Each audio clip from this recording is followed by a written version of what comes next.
Assalamualaikum, selamat pagi adik-adik mahasiswa. Kali ini saya akan memberikan gambaran tentang pengertian hukum internasional.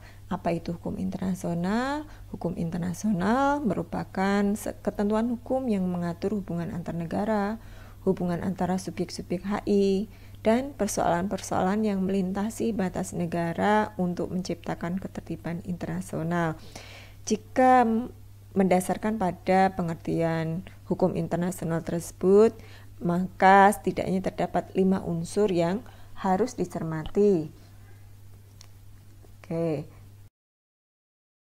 Yang pertama, bahwa hukum internasional itu merupakan ketentuan hukum. Nah, ketentuan hukum yang dimaksud di sini meliputi keseluruhan asas-asas, kaidah-kaidah, lembaga-lembaga, institusi dan proses yang mewujudkan kaidah-kaidah tersebut menjadi sebuah kenyataan hukum. Jadi dalam konteks ini saya memaknai hukum adalah sebuah proses, yaitu proses bagaimana menjadikan kaidah menjadi sebuah kenyataan hukum. Unsur pengertian hukum internasional adalah bahwa hukum internasional mengatur hubungan antar negara. Hubungan apa saja yang biasanya dilakukan oleh negara-negara di dalam praktek, misalnya adalah hubungan diplomatik, kemudian hubungan konsuler, misalnya juga pembuatan perjanjian internasional dalam bentuk perjanjian bilateral, contohnya misalnya ekstradisi dan perjanjian tapal batas wilayah misalnya begitu. Nah, atau juga hubungan dalam bentuk lain bidang ekonomi misalnya, yaitu hubungan perdagangan.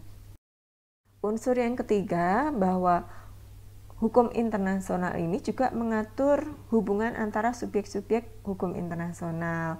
Siapa saja subjek hukum internasional? Nanti kita pelajari sendiri dalam satu bab khusus untuk bahasan hukum internasional sebenarnya. Antara lain subjek hukum internasional itu adalah negara, kemudian organisasi internasional, ICRC, Vatikan, belligerent maupun individu. Nah, negara dalam sejarahnya merupakan subjek hukum yang pertama dan utama di dalam hukum internasional.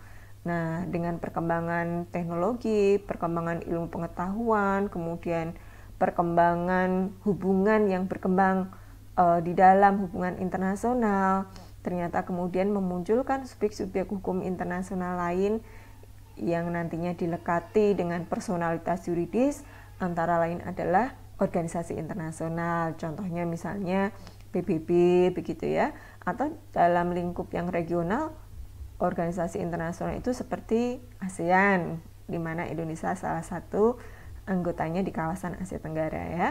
Kemudian subjek hukum internasional yang lain ICRC, Vatikan, belligerent dan individu.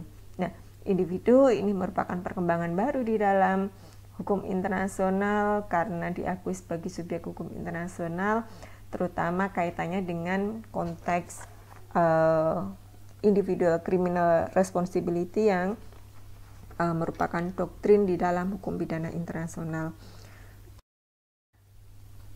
Unsur yang keempat yaitu persoalan-persoalan lintas batas negara. Jadi hukum internasional itu juga mengatur persoalan-persoalan yang melintasi batas wilayah negara. Contohnya misalnya adalah terorisme begitu. Kemudian pembajakan laut atau pesawat, perbudakan, perdagangan orang, pengungsi, konflik bersenjata dan lain sebagainya. Jadi walaupun persoalan-persoalan itu mungkin tidak melibatkan dua negara begitu, tetapi karena persoalan itu diatur oleh hukum internasional, maka itu juga menjadi topik bahasan atau hukum internasional berlaku pada persoalan tersebut. Contoh realnya misalnya adalah jenis konflik bersenjata di dalam suatu wilayah negara begitu. Misalnya terjadi antara pemberontak dengan pemerintah yang sah. Nah, walaupun kejadiannya tidak melibatkan dua negara atau subjek hukum yang lain begitu ya, tetapi karena persoalan itu diatur di dalam hukum internasional, itu juga masuk di dalam kajian hukum internasional.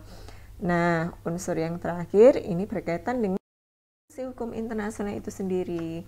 Untuk apa hukum internasional itu dibuat? Tentunya untuk menciptakan ketertiban bagi negara-negara dan subjek hukum internasional lain di dalam melakukan hubungan internasional, sehingga tidak ada hukum alam yang berlaku begitu ya. Kalau dulu siapa yang kuat mereka bisa menguasai, tetapi ketika sudah diatur oleh hukum internasional, tentu negara-negara harus menghormati dan patuh terhadap ketentuan-ketentuan hukum tersebut. Nah, dengan demikian dapat kita simpulkan bahwa hukum internasional itu adalah keseluruhan asas-asas, kaidah, atau lembaga-lembaga dan proses yang mewujudkan kaidah tersebut untuk mengatur hubungan antara subjek hukum internasional dan persoalan-persoalan yang melintasi batas wilayah negara untuk menciptakan ketertiban masyarakat internasional. Demikian adik-adik yang berkaitan dengan pengertian hukum internasional. Kita jumpa lagi dengan materi hukum internasional yang lain.